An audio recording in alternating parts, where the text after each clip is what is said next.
On? Okay. So chapter 4, the research process টা কিভাবে, মানে what is the process, the research process we are going to understand. What is the research process? The research process এর মধ্যে mainly we have the theoretical framework and hypothesis development, ঠিক আছে? So চলেন আমরা একটু দেখি, let's look at what is the need for the theoretical framework. So theoretical framework এর দরকারটা কেন? Why do we need the theoretical framework for the research process? What is the need?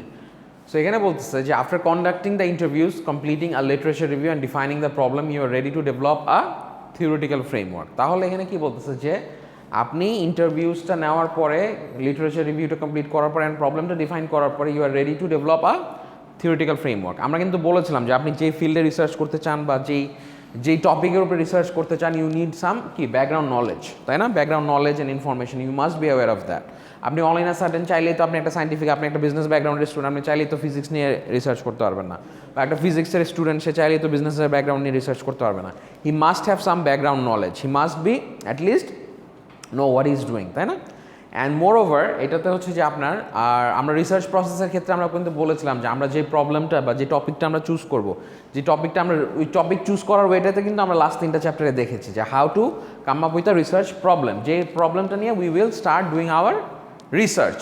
So ওই যে প্রবলেমটা আইডেন্টিফাই করার জন্য বা research গ্যাপটা যেটা আছে, যেটা এখনও কেউ সলভ করে নাই বা যেটা আনসলভড রয়ে গিয়েছে, ওই প্রবলেমটাতে যাওয়া পর্যন্ত what we have to do, আমাদের কী করতে হবে, আমাদের কিন্তু বলেছিলাম যে আমরা বিভিন্ন ওই যে ডেলফি টেকনিক দেখিয়েছিলাম যে 3-4 গ্রুপের সাথে উই ক্যান ডিসকাস, রাইট? তারপরে আপনার হচ্ছে যে আপনার ওই প্রবলেমটা আইডেন্টিফাই করতে হলে আমাদের কি লিটারেচার রিভিউ করতে হবে, বিভিন্ন যে আমাদের ফিল্ডের যারা এক্সপার্ট আছে তাদের সাথে কথা বলতে হবে। কী সমস্যা? সো ফিল্ডে যারা আছে তাদের সাথে উই হ্যাভ টু টক, তাই না? We have to discuss with experts. আমার যে এক্সপার্ট, আমার ফিল্ডে যারা মানে ওই ফিল্ডে যারা এক্সপার্ট আছে, আমার ওটা একাডেমিক্স হতে পারে, আমার কর্পোরেট প্রফেশনালস হতে পারে, এরকম অনেকেই হতে পারে, রাইট? তো you are ready to develop a theoretical framework. So a theoretical framework is the foundation of hypothetico deductive research. তার মানে কি বলতেছে, থিওরিটিক্যাল ফ্রেমওয়ার্ক হচ্ছে একটা foundation of hypothetico deductive research. How certain phenomena are related to each other and why these variables are associated with each other. তার মানে একটা theoretical framework হচ্ছে হাইপোথেটিক্যাল ডিডাকটিভ রিসার্চ। মানে থিওরিটিক্যাল ফ্রেমওয়ার্কটা আমরা কখন ইউজ করি? আমরা কিন্তু যে ডিডাকটিভ রিসার্চের কথা বলেছিলাম, খেয়াল আছে আপনাদের? ডিডাকটিভ রিসার্চ মানে কি, একটা বড় জিনিস থেকে আমরা ডিডাক্ট করি, মাইনাস করে করে we come to a conclusion. Deductive research মানে কি, উই ডিডাক্ট করে করে উই কাম টু আ কি একটা কনক্লুশনে আসি, তাই না? যে অল ম্যান আর কি, all human beings are mortal. So Socrates is a human being, so Socrates is mortal. No, মানে মারা যাবে, সব মানুষই কি মারা যাবে। তো আপনি একজন মানুষ, সো আপনিও মারা যাবেন। জিনিসটা কি সর্টেড আউট করলাম না? উই হ্যাভ কি ন্যারোড ইট ডাউন। তার মানে কি, সব হিউম্যান লিভিং বিংস, যত লিভিং বিংস আছে সবাই মারা যাবে। আপনি একজন living being, so you will also die. So জিনিসটা কি ন্যারো ডাউন করে ফেললাম না, আমরা কাটলাম কিন্তু ডিডাকশন করে করে বড় থেকে জিনিসটাকে আমরা ছোট করলাম। হাইপোথেটিকো ডিডাকটিভ মানে হচ্ছে যে জিনিসটাকে একটা হাইপোথেটিক্যাল মানে কি, মাইট happen or might not happen, দুইটা সিচুয়েশন থাকে, এটা হতে পারে অর নাও হতে পারে। গেম খেলা হলে কি হয়, খেলা আমরা জিতবো আদারওয়াইজ হারবো, ইয়েস অর নো। ওই ইয়েস অর নোটাতে ডিডাকশনে আসার জন্যই আমরা কি করি, ওই হাইপোথিসিস থেকে উই ডিডাক্টেড যে আইদার ইয়েস হবে অর নো হবে। ফার্স্টে আমরা একটা অপশন দেই যে হাইপোথিসিস ক্রিয়েট করি বা হাইপোথেটিক্যাল একটা কন্ডিশন দেই যে it might happen or might not happen, yes or no. Yes নোর মধ্যে থেকে ডিডাকশন করে আমরা যেটা either yes or no, simple as that is what is ওই থিওরিটিক্যাল ফ্রেমওয়ার্কটার কাজ হচ্ছে এটা, সিম্পল। তো how certain phenomena are related to each other, একটা ফেনোমেনা আমরা দেখি যে একটা থিওরির মধ্যে আমরা দেখবো when we proceed further. So এখানে আমরা দেখতে পারবো যে একটা আরেকটার সাথে কীভাবে রিলেটেড, ঠিক আছে? একটা প্রসেসের সাথে আরেকটা প্রসেস কীভাবে রিলেটেড, ওই জিনিসগুলো we will have a look.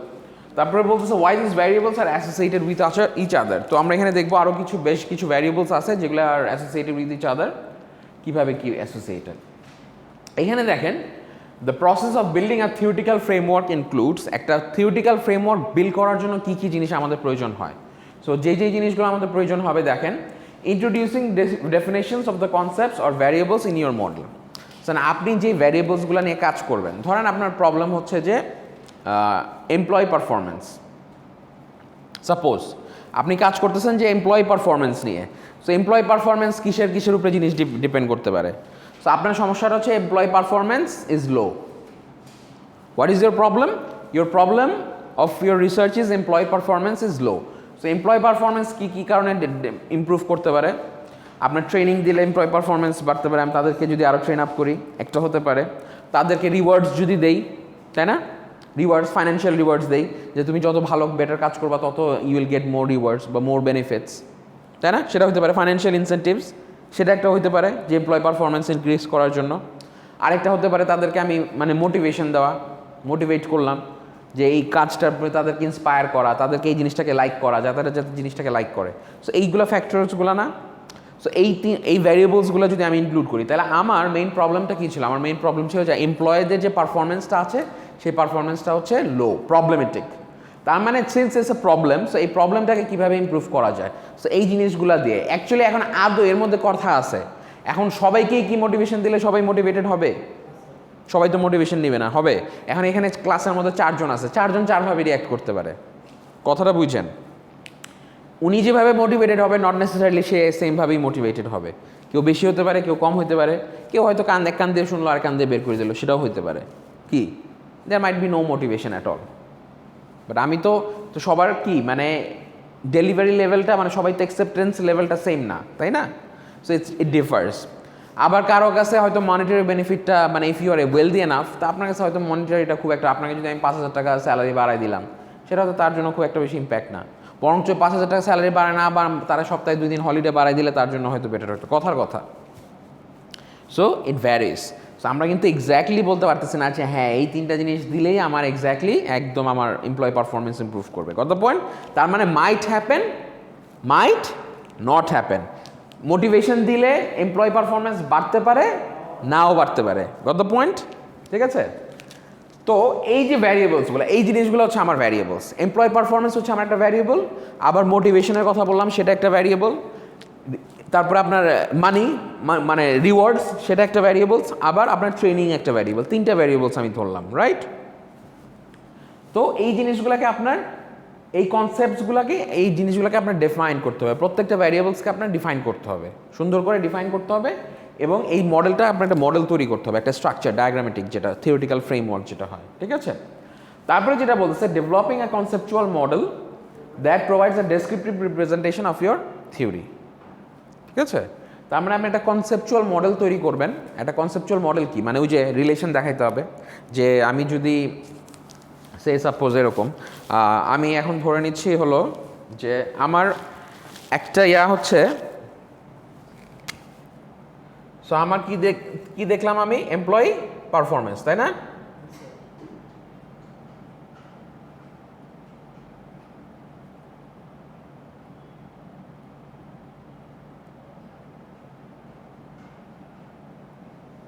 এটা হচ্ছে আমার এখন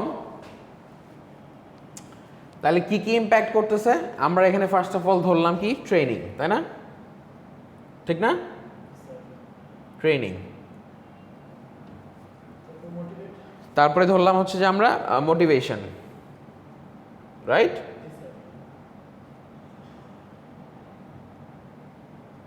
তারপরে ধরলাম হচ্ছে রিওয়ার্ডস, মানে মনিটরি বা রিওয়ার্ডস, তাই না?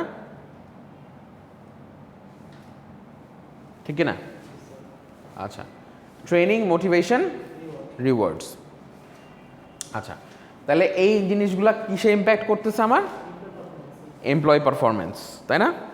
আচ্ছা, তার মানে কি এটা একটা মোটামুটি একটা মডেল দাঁড়াইলো না, তাই না? সো কনসেপচুয়াল একটা মডেল দাঁড়াইলো that provides a descriptive presentation of your theory. So এখানে আরও কিছু জিনিস আছে এই পুরো মডেলটা তৈরি করার জন্য, এই কনসেপচুয়াল মডেলটা তৈরি করার জন্য। Actually this is impacting this, এটার জন্য আমার I need also a theory, ঠিক আছে? কিছু থিওরি আমার লাগবে। So coming up with a theory that provides an explanation for relationships between the variables in the model. So এখানে আমার একটা থিওরি লাগবে, আই হ্যাভ টু ডেভেলপ, মানে আমার একটা এস্টাবলিশ থিওরি, যে বইয়ের মধ্যে হয়তো কোনো একজন অথর বা কোনো একজন scholar has found out that, মানে সায়েন্টিফিক্যালি প্রুভেন দ্যাট যে ট্রেনিংয়ে দিলে 70% ক্ষেত্রে এমপ্লয়ি পারফরমেন্স বাড়ে, that is being scientifically proven. কথাটা বুঝছেন? Based on the previous researches. তারপরে আপনারা যখন এই যে এমপ্লয়ি পারফরমেন্স, ধরেন আপনারা HRM যখন পড়বেন, হিউম্যান রিসোর্স ম্যানেজমেন্ট, HRM যখন পড়তেছেন, HRM এ কিন্তু আপনাদের এই ধরনের এমপ্লয়ি ডেভেলপমেন্ট পলিসিস আছে।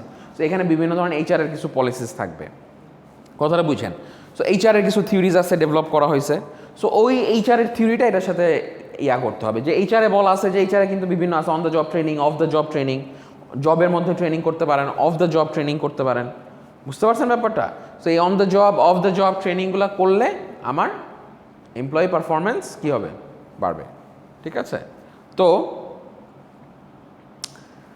ওই থিওরিটা আমাকে এখানে অ্যাপ্লাই করতে হবে। তো এই যে থিওরিটা এই রিলেশনশিপটাকে বিল্ড আপ করবে। এখনও তো রিলেশনশিপ বিল্ড আপ হয় নাই, হয়েছে? এখানে 3টা ভ্যারিয়েবলস, এগুলো আমার একটা ভ্যারিয়েবলস, এটা একটা ভ্যারিয়েবল, কিন্তু আমি এখনও কিন্তু রিলেশনশিপ দাঁড় করাইতে পারি না। দাঁড় করাইতে পারছি? রিলেশনশিপটা দাঁড় করাবো কি? Based on the theory.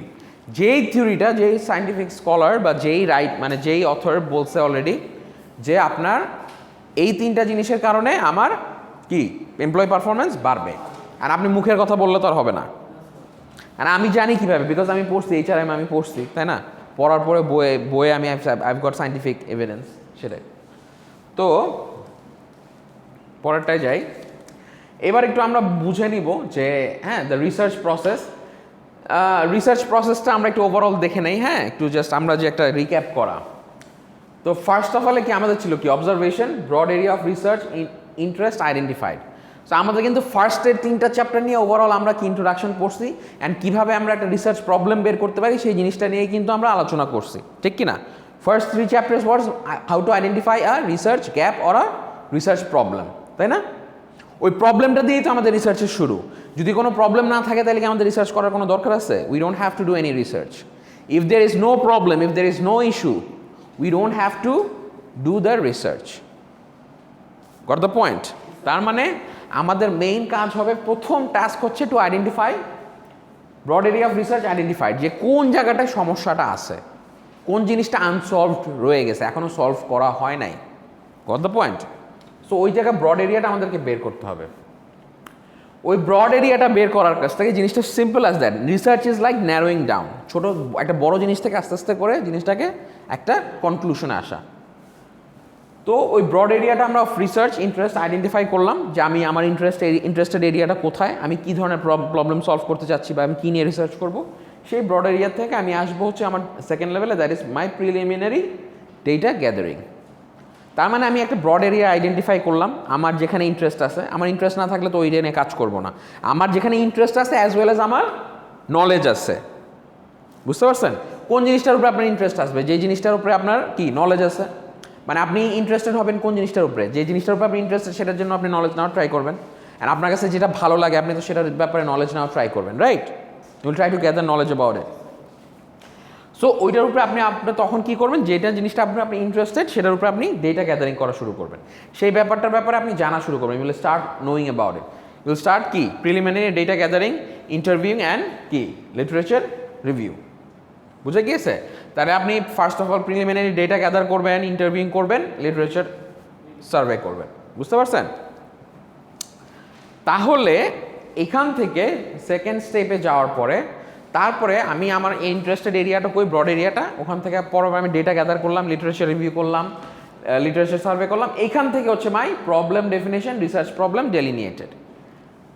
Interest কই, ডেটা গ্যাদার করলাম, ডেটা গ্যাদার করার পরে এখান থেকে আমার আসলো প্রবলেম ডেফিনেশন। অ্যাকচুয়ালি প্রবলেমটা কি? ওই সব কিছু দেখার পরে যে কী আছে কী কী নাই সব কিছু দেখার পরে I found out that what is my problem definition, research problem delineated. এখানে আপনি ডিসকাস করলেন। এইবার আসেন আপনার প্রবলেমটা অ্যাকচুয়ালি কোনটা? এমপ্লয় পারফরমেন্স লো, তাই না? এমপ্লয় পারফরমেন্স হাই থাকলে তো সমস্যা নেই, প্রবলেম আছে, কোনো প্রবলেম নেই, ইটস গুড। প্রবলেম হচ্ছে এমপ্লয় পারফরমেন্স লো। তাহলে থিওরিটিক্যাল ফ্রেমওয়ার্ক এখানে আসলো, variables clearly identified and levelled. ওই যে ভ্যারিয়েবলসগুলো হচ্ছে 4টাই কিন্তু আমার ভ্যারিয়েবল আইডেন্টিফাই করলাম না, variables clearly identified and levelled. Generation of hypothesis, যখন এই মডেলটা ফর্মুলেশন হয়ে যাবে তখন আমার হাইপোথিসিস ডেভেলপ করতে হবে। জেনারেশন অফ হাইপোথিসিসটা কী হবে? Training improves employ performance, training do not improves employ performance. বুঝছেন? ট্রেনিং এমপ্লয় পারফরমেন্স ইমপ্রুভ করে, ট্রেনিং এমপ্লয় পারফরমেন্স ইমপ্রুভ করে না, ঠিক আছে? Motivation improves employ performance, motivation do not improves employ performance. Rewards improves employ performance, rewards do not improves employ performance. That is my hypothesis, ঠিক আছে? বুঝতে পারছি? আচ্ছা, এরপরে হচ্ছে আমার scientific research design. Scientific research design হচ্ছে, এখন আমি তো বললাম আমি আমার থিওরিটিক্যাল ফ্রেমওয়ার্ক তৈরি করলাম, থিওরিটিক্যাল ফ্রেমওয়ার্ক করার পরে হাইপোথিসিস ডেভেলপ করলাম, হাইপোথিসিস ডেভেলপ করার পরে I have developed my hypothesis. তো হাইপোথিসিস ডেভেলপ করার পরে হচ্ছে আমার কি করতে হবে? তখন হচ্ছে আমার আলটিমেটলি রিসার্চ ডিজাইনে যেতে হবে। তখন আমি কি করব? ডেটা কালেকশন করব, তাই না? এই সায়েন্টিফিক রিসার্চ ডিজাইনটা কিভাবে, আমি কিভাবে কার কাছ থেকে কোন কোন কাদের কাছে গেলে আমি ইয়াটা পাবো। এখন আপনি ধরেন করবেন হচ্ছে স্কোয়ার গ্রুপ নিয়ে, আপনি যদি মানে কেয়া কসমেটিক্সে যান, লাভ হবে? তা আপনাকে কোথায় যেতে হবে? স্কোয়ার গ্রুপেই যেতে হবে। সো আপনি কোন ডিপার্টমেন্টের এমপ্লয় পারফরমেন্স নিয়ে করতেছেন, তাদের কি কি জিনিস আছে সেগুলোকে আপনাকে সর্ট আউট করতে হবে। কীভাবে ডাটা কালেকশন করবেন, ইন্টারভিউয়ার করবেন, কোয়েশ্চেনিং করবেন, কীভাবে করবেন জিনিসটা আপনি আইডেন্টিফাই করতে হবে না? সেটা নিয়ে আসতে হবে আপনার যে সায়েন্টিফিক রিসার্চ ডিজাইনের মধ্যে। আপনার মন চাইলে আপনি একভাবে করলেই তো হবে না, কিছু দেয়ার আর সেট সাম রুলস অফ কীভাবে রিসার্চ করার জন্য দেয়ার আর সাম সেট রুলস। কীভাবে আপনি কাদেরকে কোন টার্গেট গ্রুপ, এখন যদি 5,000 লোক থাকে, 5,000 জন লোক থাকে আপনার ইন্টারভিউ করা সম্ভব না, কোয়েশ্চেনার দেওয়া সম্ভব না। তো এখান থেকে আপনার কী করতে হবে? ওই পপুলেশন থেকে আপনার কী করতে হবে? স্যাম্পলিং করতে হবে, রাইট? ধরেন আপনার পপুলেশন হচ্ছে 5,000 লোক বা 10,000 লোক, 10,000 সবার কাছে কি যাওয়া সম্ভব? তো ওখান থেকে স্যাম্পলিং করতে হবে। স্যাম্পলিং কি মানে এই স্যাম্পলিংটা ওই 10,000 লোকজনকে রিপ্রেজেন্ট করবে। সো ওইটা হচ্ছে আপনার part of the scientific research design. বুঝতে পারছেন ব্যাপারটা? যে আপনার কোন সিস্টেমেটিক্যালি আপনি কী করবেন, দেয়ার আর সাম সায়েন্টিফিক রুলস যেগুলো ফলো করে আপনার রিসার্চটাকে সাজাইতে হয়। কিভাবে করবেন, কাদের কাছে যাবেন, কেন যাবেন, কিভাবে ডেটা কালেকশন করবেন, এবং এই ডেটা কালেকশন করলে কতটুকুন আপনার সায়েন্টিফিক রেজাল্ট ওই according to the scientific system আপনার জিনিসটা ভ্যালিডেট হবে। বুঝছেন ব্যাপারটা? তারপরে আসতেছে আপনি করে ফেললেন, তারপরে আপনি data collection, analysis and interpretation.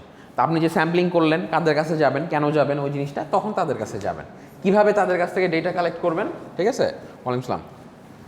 So কীভাবে আপনি তাদের কাছ থেকে ডেটা কালেক্ট করবেন, সো সেই জিনিসটা আপনি বুঝবেন। কোয়েশ্চেনার নেবেন, নাকি আপনি ইন্টারভিউজ নেবেন, নাকি আপনি তাদের সাথে একটা গ্রুপ ডিসকাশন করবেন, মানে অনেক ধরনের ওয়েজ আছে, ঠিক আছে? তো ওখান থেকে আপনি করার পরে তখন ডেটাকে ইন্টারপ্রেট করলেন, কি পাইলেন, ডেটা কালেকশন করলেন, এবং ডেটা অ্যানালাইসিস অ্যান্ড ইন্টারপ্রিটেশন, যে আপনি কি পেয়েছেন, কি ইনফরমেশন ইউ হ্যাভ, ওই ইনফরমেশনের উপরে বেস করে হোয়াট, যে আই উইল এক্স্যাক্টলি, যে আমি কি ডেটা কালেকশন করেছি, অ্যানালাইসিস করেছি অ্যান্ড ইন্টারপ্রিটেশন, ঠিক আছে? তারপরে দেখেন যেটা আসতেছে deduction, hypothesis, substantiated, research questions answered. তারপরে যখন আপনি ডেটা অ্যানালাইসিস করে ফেললেন, ডেটা অলরেডি অ্যানালাইসিস ডান, ডেটাকে ইন্টারপ্রেটও করে ফেলেছেন, কি পেয়েছেন এবং তারা কি তথ্য দিয়েছে, ওই তথ্যর উপরে ভিত্তি করে আপনি ইন্টারপ্রিটেশনও করেছেন, যে কার কাছ থেকে কে কী বলেছে এবং কতটুকুন এটার সাথে আমার যাচ্ছে। তারপরে ওই অ্যানালাইসিস ও ইন্টারপ্রিটেশন করার পরে ফাইনালি আপনার দেখতে হবে যে এই যে এখানে হাইপোথিসিস যেটা করছিলেন, generation of hypothesis, weather this hypothesis being answered or not. এখন আদৌ কি আসলেই কি ট্রেনিং ইমপ্রুভ করে কি করে না, তখন হচ্ছে যে আপনার অ্যান্সারটা আপনি পাবেন। বুঝছেন ব্যাপারটা? আমরা কি বলেছিলাম? Training improves employ performance, training do not improves employ performance. তার মানে এই স্টেপে 8 নাম্বারের স্টেপে আসার পরে, ডিডাকশন অফ হাইপোথিসিস আসার পরে আমার কথা আসতেছে যে whether training improves employ performance or not, তখন অ্যান্সার হবে যে yes or no, based on কার, বেসড অন দিস এই যে scientific research and data collection, এই 6 and 7 স্টেপসের উপরে। এই যে রিসার্চ জেনারেশন হাইপোথিসিস করছিলাম না আমরা, এই দুইটা জায়গার উপরে বেস করে আমার এই দুইটা স্টেপ উইল টেল মি যে হ্যাঁ এটা আদৌ কি সত্য না। বুঝতে পেরেছেন?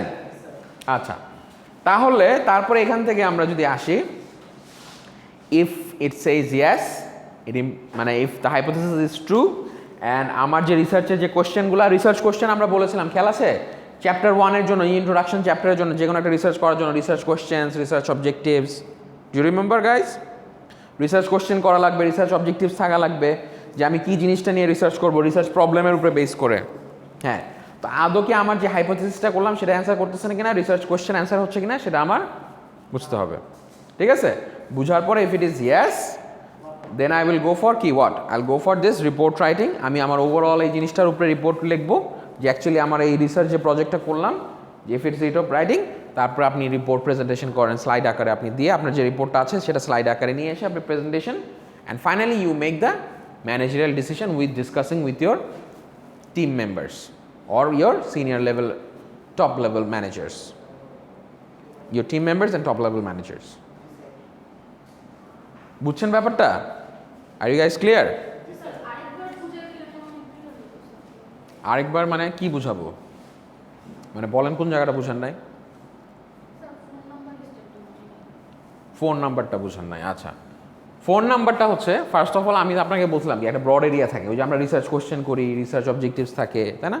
ওভাবে করে আমরা একটা ব্রড রিসার্চ প্রবলেম এরিয়া যে আপনি কী নিয়ে ইন্টারেস্টেড রিসার্চ মানে রিসার্চ করার জন্য, তো যেই জিনিসটা করার জন্য আপনি ইন্টারেস্টেড সেটা আপনি আইডেন্টিফাই করলেন, করার পরে ওইটার উপরে আপনার যে লিটারেচার রিভিউ করা লাগে, আপনি জার্নাল পড়বেন, আর্টিকেল পড়বেন, বই পড়বেন, নিউজ পেপার পড়বেন, ওই আপনার টপিকের উপরে একটা টপিক আগে চুজ করতে হবে, ব্রড রিসার্চ এরিয়া প্রবলেম, ওইটা থেকে ন্যারো ডাউন ওই টপিকের উপরে আগে আপনার জানতে হবে, জানার জন্য আপনি বিভিন্ন পড়াশোনা করবেন, হ্যাঁ আপনি বই পড়বেন, আপনি আর্টিকেল রিসার্চ আর্টিকেল ওই টপিকের উপরে পড়ার পরে আপনি তো একটা নলেজ হবে, ধারণা হবে, তাই না? আপনার যে ইন্টারেস্টেড এরিয়া ওটার উপরে একটা ধারণা হলো, ধারণা হওয়ার পর আপনি একটা প্রবলেম অ্যাকচুয়াল প্রবলেমটা ফাইন্ড করলেন যে ওই টপিকের উপরে অ্যাকচুয়াল মেইন প্রবলেমটা কী আছে।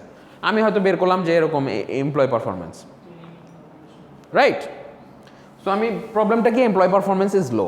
তো যখন আমি দেখলাম এমপ্লয় পারফরমেন্স ইজ লো, তখন আমার একটা করতে হবে যে এমপ্লয় পারফরমেন্স কেন লো, এটার সাথে কী কী ভ্যারিয়েবলস আছে, তাই না? এমপ্লয় পারফরমেন্স লো, বাট কেন লো, ওয়াই ইজ লো? সো এটা কোন কোন কারণে এফেক্ট হতে পারে, এমপ্লয় পারফরমেন্স কী কী কারণে এফেক্ট হয়? ট্রেনিং হতে পারে, মোটিভেশন হতে পারে, রিওয়ার্ডস হতে পারে, মানিটারি যে রিওয়ার্ডস।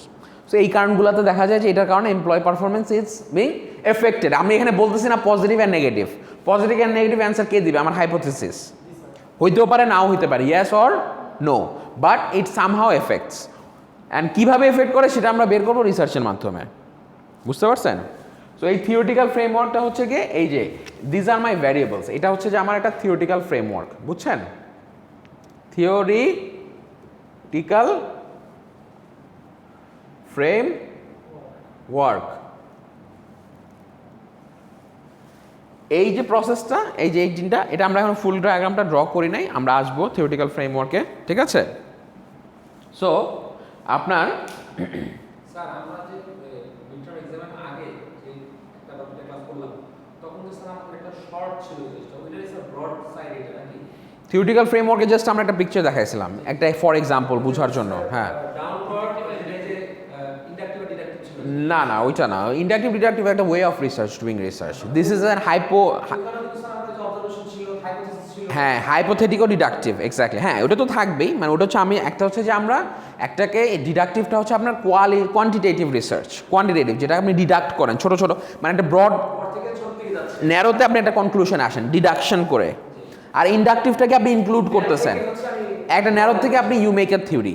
এখানে আপনি কি করেন, ডিডাকটিভের ক্ষেত্রে আপনি কি করেন জানেন, আপনি একটা প্রবলেম আইডেন্টিফাই করেন একটা ব্রড এরিয়া থেকে, এখানে আপনি একটা প্রবলেম, হ্যাঁ করে আপনি একটা প্রবলেমটা আইডেন্টিফাই করলেন। এখন এই প্রবলেমটা আইডেন্টিফাই করার পরে তখন আপনি যে এটা তো আরও ব্রড, আমরা তো জাস্ট একটা বেসিক সিম্পল স্ট্রাকচার দেখছি আর কি ডিডাকটিভে যেটা। সো ওই ব্রড এরিয়ার থেকে আপনার একটা কনক্লুশন আসতে হবে actually it happens or not. So ওখান থেকে আপনার বিভিন্ন থিওরি আছে ইউজ করতে হয়, এস্টাবলিশ থিওরি, ওই এস্টাবলিশ থিওরিটা দিয়ে আপনি টেস্ট করেন, টেস্ট করার পরে দেখেন যে অ্যাকচুয়ালি হয় কি হয় না, যেটা ওনাকে বলতেছিলাম যে অল হিউম্যান বিংস আর বা all living beings are mortal, সব জীবিত প্রাণী একদিন মৃত্যুর স্বাদ গ্রহণ করবে। তো আমরা কি জীবিত প্রাণী, লিভিং বিংস, তাই না? আমাদের তো জান আছে। সো কনক্লুশন কী দাঁড়ালো, আমরা we will die one day, আমরা একদিন মারা যাব, সিম্পল না? কনক্লুশনে চলে আসলাম। সো ওরকমই আর কি, ওটা একটা এস্টাবলিশ থিওরি দিয়ে ডিডাকটিভ থিওরিটা করা হয়। আর ইন্ডাকটিভে যেটা করা হয়, ইন্ডাকটিভ হচ্ছে যে আপনি একটা জেনারেল একটা থাকে আপনার কাছে যে দিস আইস ইজ কোল্ড, এই আইসটা যদি কোল্ড হয় এটা দিয়ে আপনি বলতেছেন জেনারেল কথা, কিন্তু এখানে কিন্তু কনক্লুশন দিয়ে আপনি জেনারেলাইজ করতেছেন, কথাটা বুঝছেন? ওখান থেকে আমরা জেনারেল থেকে আসছি হচ্ছে স্পেসিফিকে, আর এখানে ইন্ডাকটিভে হচ্ছে কি স্পেসিফিক থেকে উই জেনারেলাইজ। তার মানে জেনারেলাইজ মানে কি দিস আইস ইজ কোল্ড, তার মানে এই আইসটা যদি এই বরফটা যদি ঠান্ডা হয়, প্রত্যেকটা বরফই ঠান্ডা হবে, ঠান্ডা ধরলে ঠান্ডা ফিল হবে। সো এটা আমরা জেনারেলাইজ করলাম। তার মানে কি আমরা একটা থিওরি ডেভেলপ করলাম না? ওখানে হচ্ছে আমরা থিওরি দিয়ে টেস্ট করি, বড় থেকে ছোটো ডাউনে ডিডাকটিভে নিয়ে আসি। আর ইন্ডাকটিভে হচ্ছে যে আমরা বড়তে যাই কিন্তু আমরা একটা থিওরি ডেভেলপ করি। তার মানে প্রত্যেকটা আমরা বললাম এই আইসটা ধরার পরে দেখলাম যে হ্যাঁ এই আইসটা তো কোল্ড, তারপরে রিসার্চ করে দেখলাম যে না সব আইসি কোল্ড, তার মানে প্রত্যেকটা আইসি যেখানে যাক বরফ মানে বলতেই ঠান্ডা। হ্যাঁ আগে পরে বলে কোনো কথা নাই। হ্যাঁ হ্যাঁ ওটা একটা থিওরিতে আসতেছি। হ্যাঁ অ্যান্ড থিওরি, হ্যাঁ এক্স্যাক্টলি, মানে আপনি যেটা হ্যাঁ ওটাকে আমরা রিসার্চ করে দেখতেছি যে অ্যাকচুয়ালি হচ্ছে কিনা। ওই সেন্সে যদি ধরেন তাহলে আগে পড়ে, বাট অ্যাকচুয়ালি এরকম না। মানে থিওরি তো আর অনেকভাবেই আসতে পারে, অনেকভাবেই ডেভেলপ করতে পারে। বাট হ্যাঁ আপনি যদি হ্যাঁ ওইটা যদি ওভাবে ধরেন, বাট এরকম কোনো সেট রুল নাই আর কি, ঠিক আছে? তো আপনি কই জানিয়েছিলাম আপনার? আচ্ছা হ্যাঁ ওই যে এটা বুঝলেন না, তো থিওরিটিক্যাল ফ্রেমওয়ার্ক আমরা এখানে একটা দাঁড় করালাম। এখান থেকে আমাদের এই যে ভ্যারিয়েবলসগুলো, তা আপনি তো বুঝছেন যে এমপ্লয় পারফরমেন্স কী কী কারণে ডেভেলপ হইতে পারে, নাও ডেভেলপ হইতে পারে। সো ওইটার পরে আমরা হাইপোথিসিস জেনারেট করলাম, might happen, might not happen. Training might improve employ performance, training might not improve employ performance. আমরা কিন্তু এখানে বলতে পারতেছি না, কারণ এক একজনের জন্য কিন্তু এক একভাবে রিঅ্যাক্ট করবে। সবাইকে ট্রেনিং দিলেই যে তার পারফরমেন্স ইমপ্রুভ করে যাবে নট নেসেসারিলি। হ্যাঁ কারো বিভিন্ন এক একজনের এক একভাবে হতে পারে। সো এটা কিন্তু আপনি ইউ ক্যানট সে যে আমি বললাম কী হলো, তো এক একজনের যে আপনি দিলেই সবাই যে সেমভাবে রিঅ্যাক্ট করবে, সবার অ্যাকসেপ্টেন্স লেভেলটা সেমভাবে হবে তাও তো না। কেউ কারো মোটিভেশন দিলে কেউ এক কান্দে শোনাবে আর এক কান্দে বের করে দেবে, কেউ হয়তো এটাকে নিয়ে ইন্সপায়ার্ড হবে। এক একজনের লেভেল এক এক রকম। সো ওই জিনিসটাই আমার রিসার্চের মাধ্যমে বের করে আনতে হবে যে অ্যাকচুয়ালি হোয়াট ইজ হ্যাপেনিং। বুঝতে পারছেন ব্যাপারটা? সো ওখান থেকে আপনি জেনারেশন অফ হাইপোথিসিস করবেন, এটাই বুঝছেন ব্যাপারটা? আচ্ছা তারপরে এখানে যান, পরের চ্যাপ্টারে যান। এবার দেখেন ভ্যারিয়েবলস কি, ঠিক আছে? এগুলো হচ্ছে আমার ভ্যারিয়েবলস, 4টা ভ্যারিয়েবলস আছে। আর variable is anything that can take on to differing or varying values. তার মানে চেঞ্জ করে, যে কোনো কিছু যেটা ডিফার করে বা ভ্যারি করে, মানে that shifts, right? Is anything that can take on differing or varying values, it might differ, ঠিক আছে? The value can differ at various times for the same object or person. বিভিন্ন সময় same object বা পার্সনের জন্য different টাইমে ডিফারেন্টভাবে value show করতে পারে, ঠিক আছে? আবার or at the same time for different objects or persons. আবার একই সময় ডিফারেন্ট অবজেক্টস অর পার্সনসের জন্য ডিফারেন্ট ভ্যালুজ অর ভ্যারি করতে পারে। বুঝতে পারছেন ব্যাপারটা? ভ্যারিয়েবলস কি, মানে জিনিসটা ভ্যারি করে, এক এক সময় এক এক পার্সনের জন্য এক একভাবে ভ্যারি করে। Simple as that. ভ্যারি করে না? ভ্যারি আমরা বলতে কি বুঝি? উঠানামা করে, ঠিক কি না? ভ্যারিয়েবল মানে কি? উঠা নামা করে, এক্স্যাক্টলি। ভ্যারিং করতেছে, মানে এখন আপনি যেরকম এখন দিলে যেরকম হবে, আরেকটু পরে 2 ঘন্টা পরে না দিলেও হবে। আপনি সকালে যখন স্টার্ট করেন তখন আপনার কি একটা ফ্রেশ মাইন্ড থাকে, কথাটা বুঝেন? সকালে কাজের শুরুতে কি আপনার কাজের একটা, আপনি ঘুম থেকে উঠে রেস্ট নিয়ে একদম আসেন, আপনি একটা ফ্রেশ মাইন্ডে থাকেন। আর দিন শেষে তখন কিন্তু আপনি টায়ার্ড হয়ে যান, তখন কিন্তু আপনার প্রোডাক্টিভিটি লেভেলটা কমে যায় না? দিনের শুরুতে বা মধ্যাহ্ন ভাগে আপনার যে প্রোডাক্টিভিটি লেভেল থাকে, যখন আপনি টায়ার্ড হয়ে যান তখন কি আপনার সেম প্রোডাক্টিভিটি লেভেল থাকবে? তখন আপনি যখন টায়ার্ড হয়ে গেছেন তখন তো আর হাঁটতে পারবেন না। আর ধরেন আপনি হাঁটতেই বের হয়েছেন, প্রথম 1 ঘন্টা হাঁটার পরে দেখা যাবে আপনি টায়ার্ড হয়ে গেলেন, তারপরে কি আর হাঁটতে পারবেন? যে লেভেলে সেম পেসে হাঁটতে পারবেন? তাহলে জিনিসটা কি ভ্যারিয়েবল না? সময় অনুপাতে সেম পার্সনই, কিন্তু সময় অনুপাতে জিনিসটা ভ্যারি করতেছে। আবার অনেক সময় দেখা যায় কি, মানে আবার ডিফারেন্ট পার্সনের জন্য ডিফারেন্ট। আবার কেউ আছে যারা ম্যারাথন দৌড় দেয়, ও তো ভাই 21 ঘন্টা হাঁটে, অ্যান্ড ওর সাথে তো আপনি কম্পেয়ার করলে হবে না। পারবেন আপনি? যারা ম্যারাথনে যায়, ম্যারাথনে ওরা তো ধরেন মানে ওদের ট্রেনিংগুলো সেই লেভেলে হয়, তাই না? আপনি 1 ঘন্টার হাইটে টায়ার্ড হয়ে গেছেন, বাট ও তো 1 ঘন্টা ওর জন্য কিছুই না। তো কথার কথা, তাহলে দেখেন ডিফারেন্ট পার্সনের জন্য ডিফারেন্টভাবে ভ্যারি করতেছে। টাইমের জন্য আপনার জন্য টাইমের জন্য ভ্যারি করতেছে, এক এক সময় আপনি এক এক রকম। 1 ঘন্টা হাঁটার পরে আর হাঁটতে পারতেছেন না খুব একটা, ওই সেম স্পেসে মানে পেসে হাঁটতে পারতেছেন না।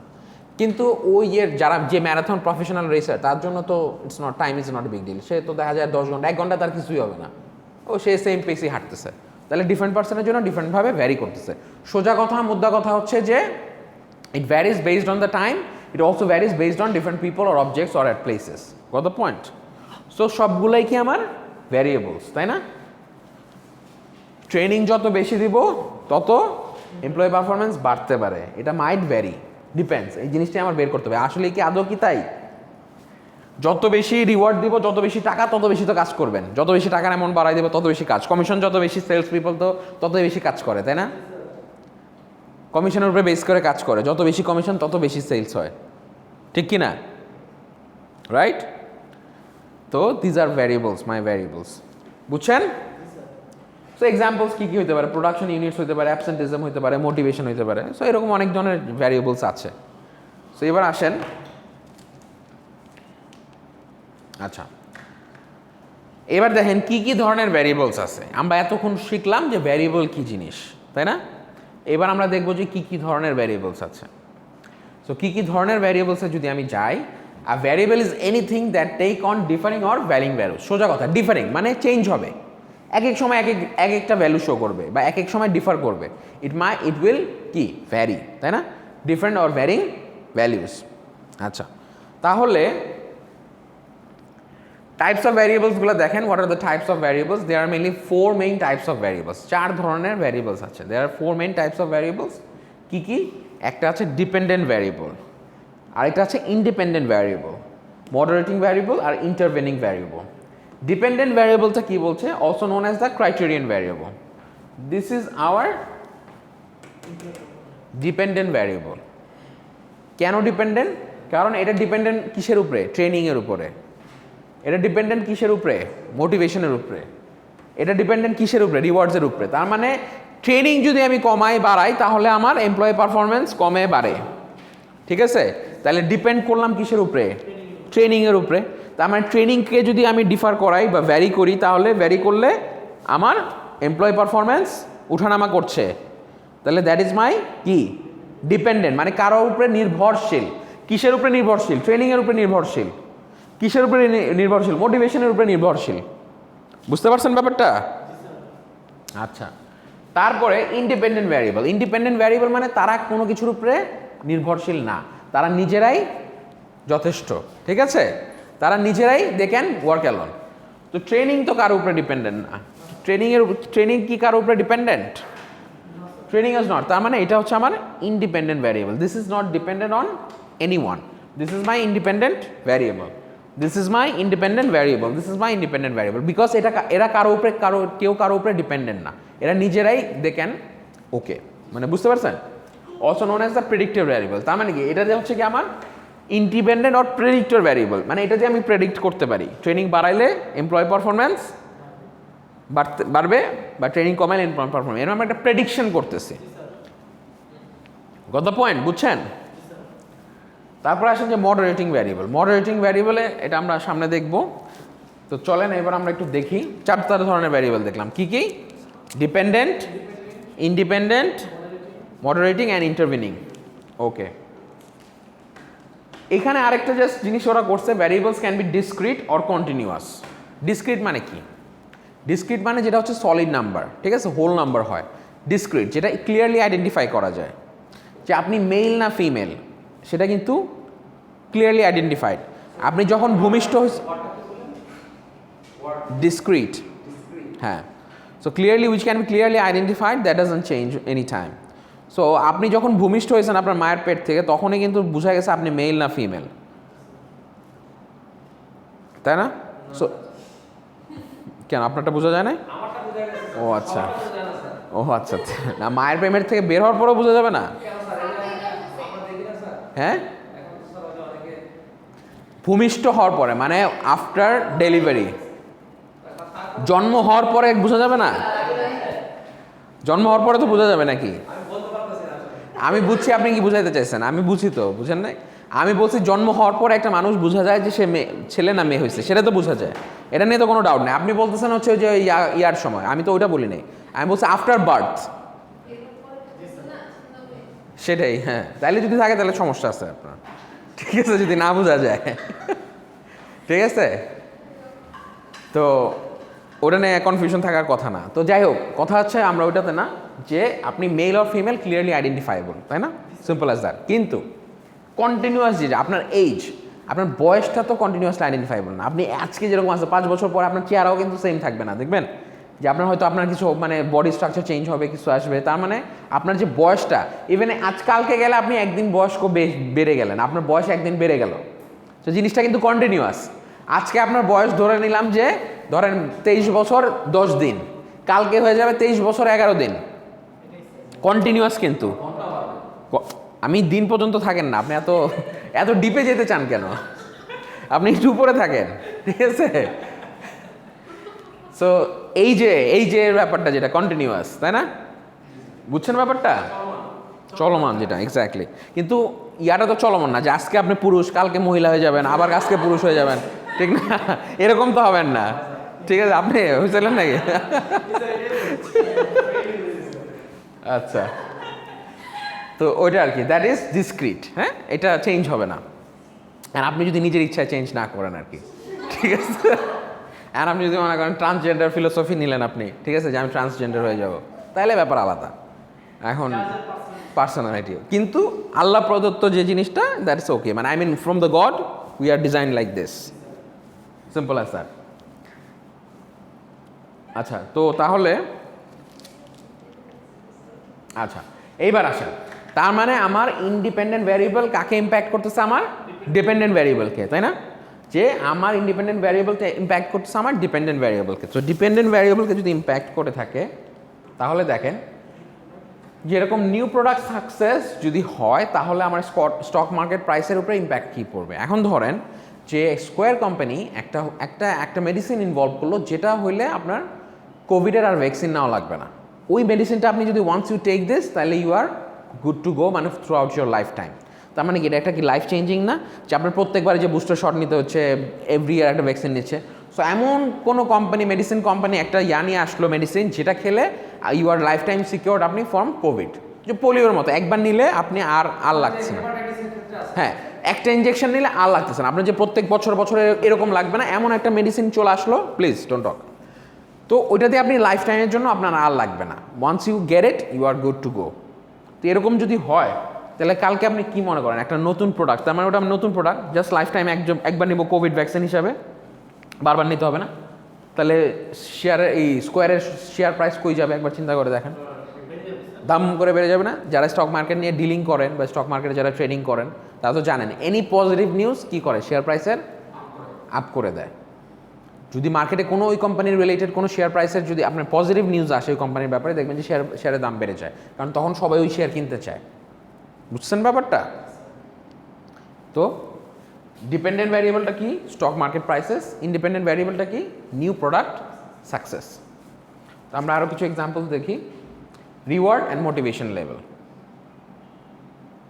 এটাও হইতে পারে যে অনেক হ্যাঁ, অনেকের রিওয়ার্ডের কারণে অনেক সময় মোটিভেশন লেভেল বাড়ে, তাই না? যে যত বেশি টাকা দিব তত আপনার মোটিভেশন বাড়তেছে, রিওয়ার্ড দিচ্ছে আপনি। রিওয়ার্ড অনেক সময় এরকম হইতে পারে যে আপনাকে আমি গিফট না, আমি আপনাকে একটা সম্মাননা হিসাবে পুরস্কার দিলাম, সবার সামনে একটা ইয়ার মধ্যে আমি সম্মাননা পুরস্কার দিলাম, সেটাও তো আপনার একটা ইয়া হতে পারে। Exactly, best employ of the month, এগুলো কেন দেয়? Best employ of the month, best employ of the year, best employ of the quarter, তো এগুলো কেন দিচ্ছে? জাস্ট টু মোটিভেট, একটা রিওয়ার্ড দিচ্ছে আপনাকে, রিকগনিশন দিচ্ছে, জাস্ট টু মোটিভেট। তার মানে রিওয়ার্ডও sometimes affect our motivational level. বুঝছেন ব্যাপারটা? অ্যাডভার্টাইজমেন্ট দিলে কি হয়? সেলস বাড়ে। যত বেশি অ্যাডভার্টাইজ করবেন, যত পাবলিসিটি দিবেন, যত মানুষকে জানাবেন, তত কি হবে? আমার সেলস বাড়বে, রাইট? তত আমার সেলস কি হবে? ইমপ্রুভ করবে, বাড়বে। তারপরে দেখেন কি বলতেছে, যে ট্রেনিং আমি যত দিব তত আমার প্রোডাকশন লেভেল বাড়বে। ওই যে ট্রেনিংয়ের কথা তো আমরা বললামই, যে এমপ্লয়ি পারফরমেন্স বা প্রোডাকশন লেভেল তত বাড়বে। হ্যাঁ, টেম্পারেচার যত বেশি হবে, তত গরম, তত বেশি ঘামবেন, খুব অবভিয়াস, তাই না? অ্যামাউন্ট অফ সুইট বলে না, সুইট আর সোয়েটের মধ্যে কিন্তু ডিফারেন্স আছে, ঠিক আছে? সুইট হলো মিষ্টি আর সোয়েট মানে ঘাম, ঠিক আছে?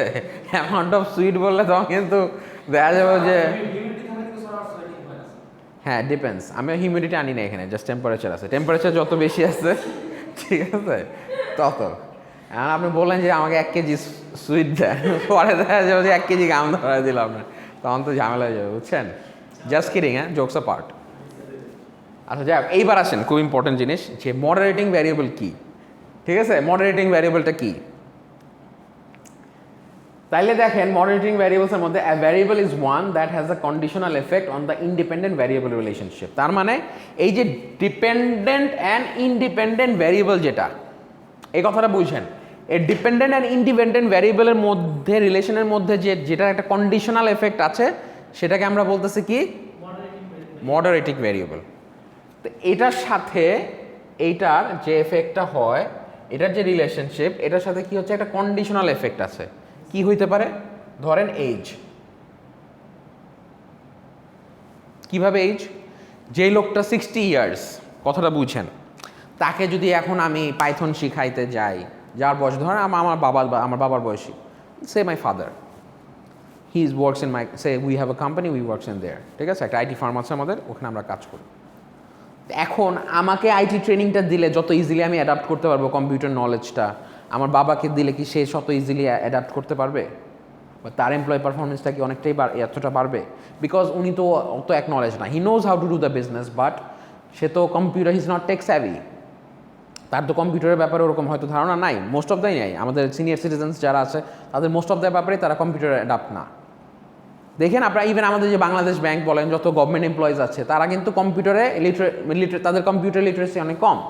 দে আর নট এক্সপার্ট ইন কি আইটি, টেকনোলজিক্যালি এক্সপার্ট না তো। কারণ তাদেরকে যদি আমি ওই যে ব্লক চেইন, হ্যাঁ, তারপরে বিগ ডেটা, এগুলো শিখাইতে যাই, তাহলে সেই জিনিসগুলো তো পারবে না। বা নতুন নতুন যে টেকনোলজি আসছে তাদের জন্য কিন্তু ইট উইল বি কি ডিফিকাল্ট। কম্পারেটিভলি একটা ইয়াং ছেলের জন্য এটা কিন্তু কম্পারেটিভলি ইজিয়ার হবে, কারণ he was born up with the কি he has grown with the technology. আমার বাবারা তো ছোটোবেলা থেকে জীবনে মোবাইল ঘাটিয়া বড় হয় না, আমিও হই নাই ছোটোবেলা, আমার সময় মোবাইল ছিল না, আমি মোবাইল পাইছি ক্লাস 6-এ গিয়ে না 7-এ গিয়ে। তো আর এখনকার বাচ্চারা তো জন্ম হওয়ার পরের দিনই এটা ধরায় দেয়, তাহলে তারা যতটুকু অ্যাডাপ্টেড হবে আমরা তো ততটুকু হব না। তার মানে কি এই যে একটা ফ্যাক্টর।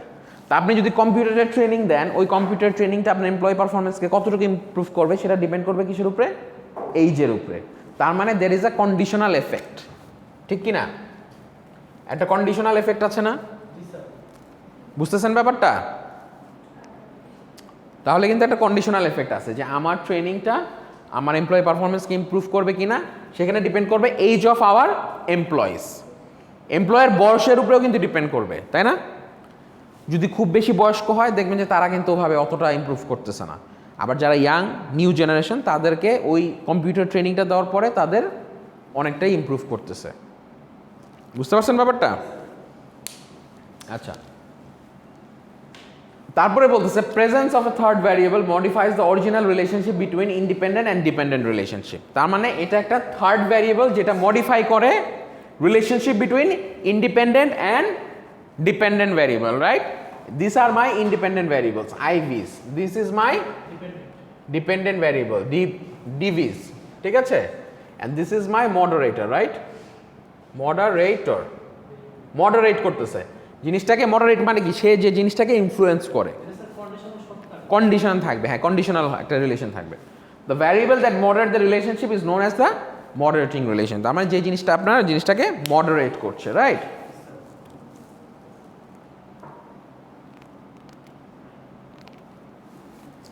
তো তাহলে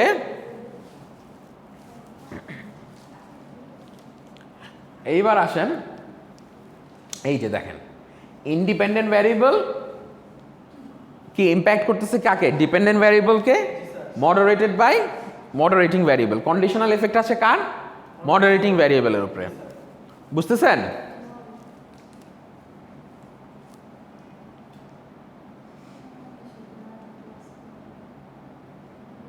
এখানে একটা এক্সাম্পল দেখেন,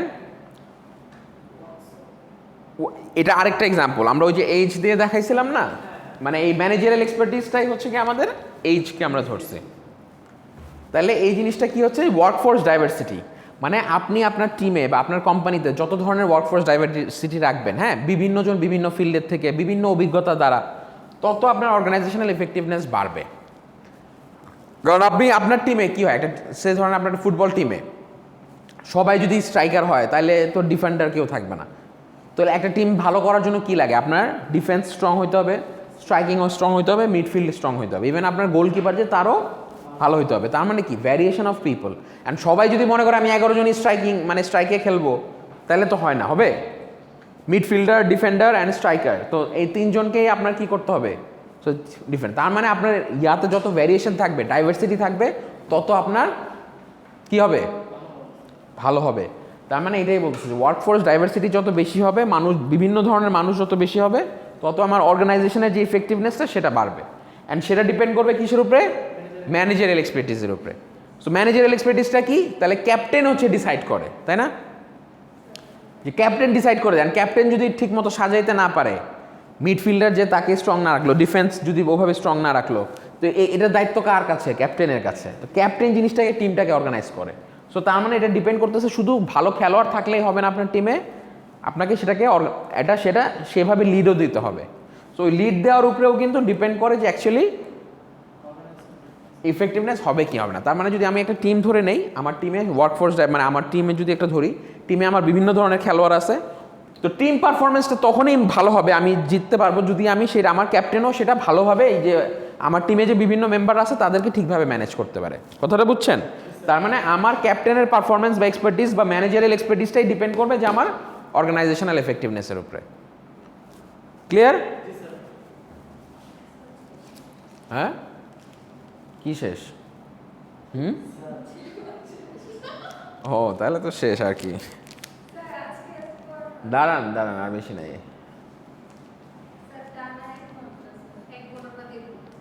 হ্যাঁ,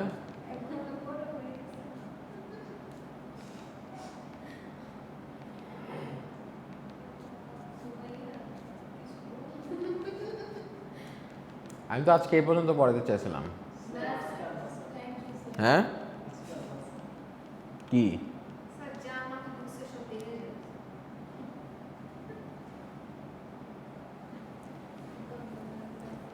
দাঁড়ান,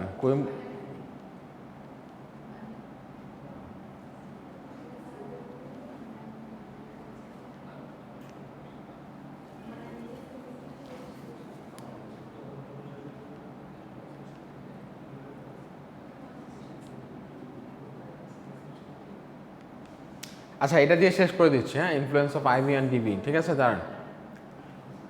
তাহলে দেখেন influence of IV and DV, তার মানে কি training program depends on willingness to learn. তার মানে এক একটা প্রোগ্রাম, তার মানে কি আপনার কোয়ালিটি, মানে এই ট্রেনিং প্রোগ্রাম যত বেশি দিবেন সেটা উইলিংনেস টু লার্ন কি একভাবেই ইন্টেন্ড করতেছে। দেখেন তার মানে এটাই আমরা ধরে নিচ্ছি সবার জন্য সেম, মানে এটা আপনি যত বাড়াবেন সেম হারে ইয়াটা বাড়বে, কিন্তু অ্যাকচুয়ালি ব্যাপারটা কিন্তু তা না, তাই কি?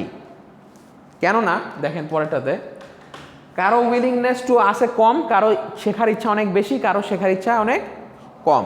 তো যাদের নাকি effects for those low in growth needs, যাদের নাকি শেখার ইচ্ছা কম, তো তাদেরকে যতই বেশি ট্রেনিং দেন খুব একটা বেশি কিন্তু ইমপ্রুভ করবে না। আমি যেটা ফার্স্টের থেকে বলে আসতেছি, তাই না? যার শেখার ইচ্ছা নাই তাকে আপনি যতই চেষ্টা করেন লাভ তো নাই, তার পারফরমেন্স কমই হবে, লো হবে। যার শেখার ইচ্ছা আছে তাকে যত বেশি ট্রেনিং দেবেন তার তত বেশি আপ হবে। যেরকম high effects for those high in growth needs, আবার কি effects for those low in growth needs. কত পয়েন্ট? তাহলে এই জিনিসটা দেখেন এফেক্টস ফর গ্রোথ। আচ্ছা আরেকটা হচ্ছে IV, DV and moderating variables, ঠিক আছে? আইভি, ডিভি অ্যান্ড মডারেটিং ভ্যারিয়েবলসটা কি দেখেন, intervening variable influence the dependent variable while moderating variable increase or decrease the influence, ঠিক আছে? তাহলে ইন্টারভিনিং ভ্যারিয়েবলটা কি করতেছে আমাদের, ডিপেন্ডিং ভ্যারিয়েবল করে while moderating variable increase or decrease the influence. Intervening যে ভ্যারিয়েবলটা সেটা ইন্টারভিন করতেছে, ওয়াইল মডারেটিং ভ্যারিয়েবলটা ইনক্রিজ অর ডিক্রিজ করতেছে। এই যে আমরা এইচটা ধরছি না, হ্যাঁ, এই এইচটাই হচ্ছে, সো এখানে একটা ইন্টারভিনিং ভ্যারিয়েবল দিয়ে দিলাম, সেটা হচ্ছে যে ধরেন এখানে intent to learn, intent to learn, ঠিক আছে? মানে শেখার ইচ্ছাটা, আপনি যদি ট্রেনিং আমি যতই দেই শেখার ইচ্ছাটা তো যদি না থাকে তাহলে লাভ হবে না, তাই না?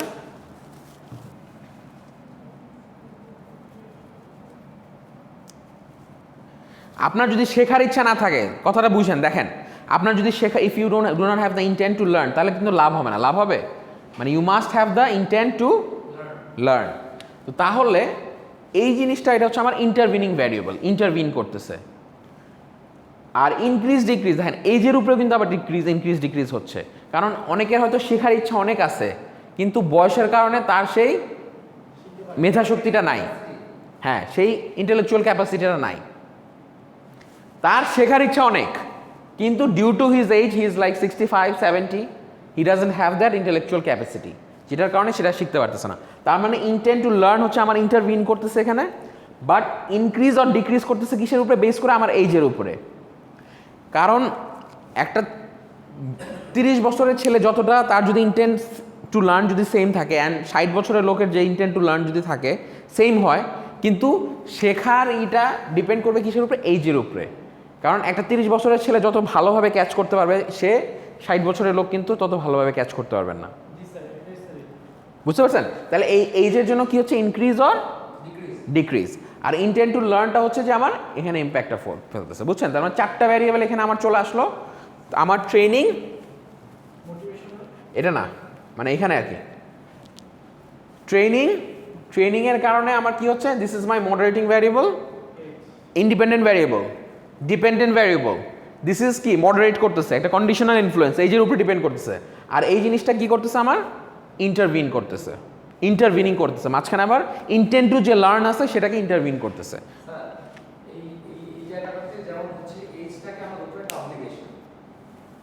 অব্লিগেশন বলতে মানে এটা একটা ভ্যারিয়েবল।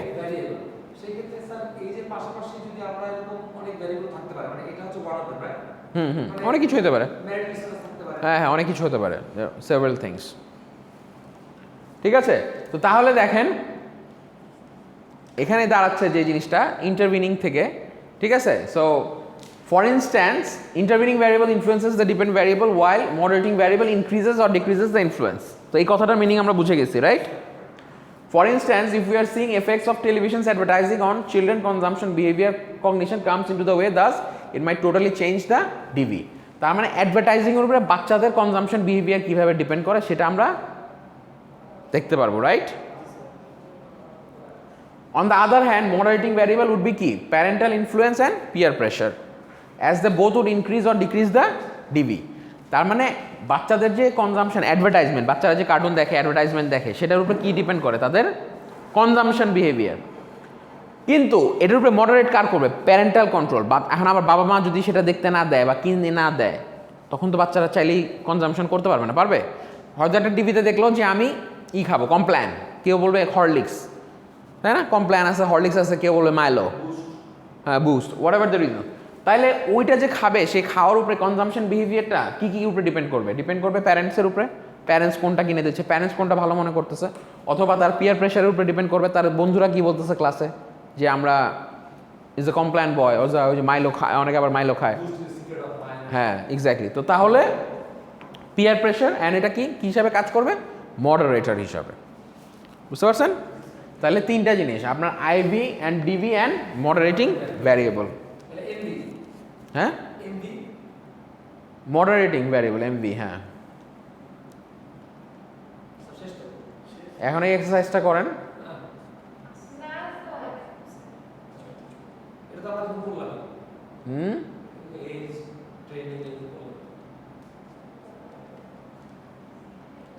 এটা একটু পড়েন এবার। এই যে এটা এক্সারসাইজ। হ্যাঁ কি এটা পড়েন, কেউ একজন পড়েন, রিডিং পড়েন। A manager finds that of the job, classroom training has a great impact on the productivity of the employees in her department. However, she also observed that employees over 60 years of age don't seem to drive much benefit and do not improve with such training. এই যে কি বললো, এখন একটা manager দেখতেছে যে of the job classroom training has a great impact on the productivity of the employees in her department. তাই of the job কি, এখন দেখবেন অনেক কোম্পানিরা কি করে, বিভিন্ন রিসর্টে গিয়ে তারা ওয়ার্কশপ করে, ট্রেনিং প্রোগ্রাম করে, একদিন থেকে তারা refreshment as well as training বোধভাবে। সো দ্যাট ইজ কি off the job classroom training. তার মানে ধরেন আপনার একটা ওই যে রিসর্টেও গেলেন, রিসর্টে গিয়ে আপনার এমপ্লয়ি ট্রেনিং, খাওয়া দাওয়া হয়, সবাই রিক্রিয়েশনাল অ্যাক্টিভিটিস হয়, আবার ট্রেনিংও হয়, সেমিনার হয়, কনফারেন্স হয়, তারপর আবার ওয়ার্কশপ অ্যাটেন্ড করে। বুঝছেন? However, she also observes that employees over 60 years of age don't seem to drive much benefit. ওই যে 60 বছরের অধিক যারা তারা খুব একটা বেনিফিট হয় না, তাদেরকে যদি এরকমভাবে নিয়ে যে রিক্রিয়েশন দিয়ে হয় and do not improve with such training. যারা 60 বছরের ঊর্ধ্বে তাদের ক্ষেত্রে দেখা গেছে এই জিনিসটা খুব একটা বেশি কার্যকরী না। ঠিক আছে?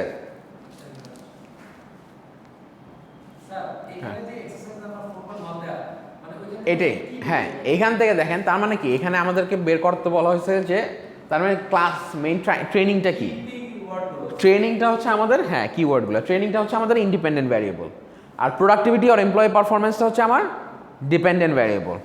আর এখান থেকে এইচটা হচ্ছে কি আমার মডারেটর ভ্যারিয়েবল। বুঝতে পারছেন? এইখানে আপনাকে একটা ওয়ার্ডে, বুঝতে পারছেন এরকম আপনাকে একটা ওয়ার্ডে দিয়ে দেওয়া হবে, ওটা জিনিসটাকে আপনাকে পড়ে বের করতে হবে যে কোনটা আমার ডিপেন্ডেন্ট ভ্যারিয়েবল, কোনটা আমার ইন্ডিপেন্ডেন্ট ভ্যারিয়েবল অ্যান্ড কোনটা আমার মডারেটর। বুঝছেন ব্যাপারটা?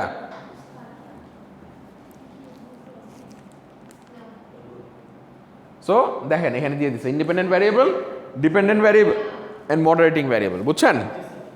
যেটা আমি দেখাইছি আর কি।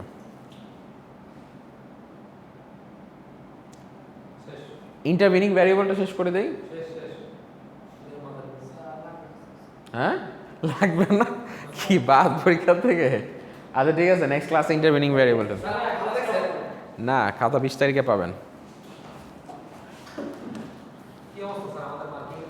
শেষ করে নেই তো এখনো, দেখি